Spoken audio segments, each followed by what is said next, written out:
16ই December মহান বিজয় দিবস।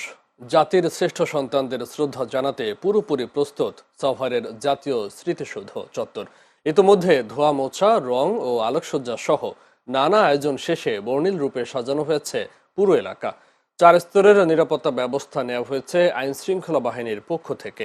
মহান বিজয় দিবসের প্রথম প্রহরে রাষ্ট্রপতি ও প্রধান উপদেষ্টার শ্রদ্ধা নিবেদন শেষেই সর্বস্তরের মানুষের জন্য খুলে দেওয়া হবে স্মৃতিসৌধের প্রবেশদ্বার।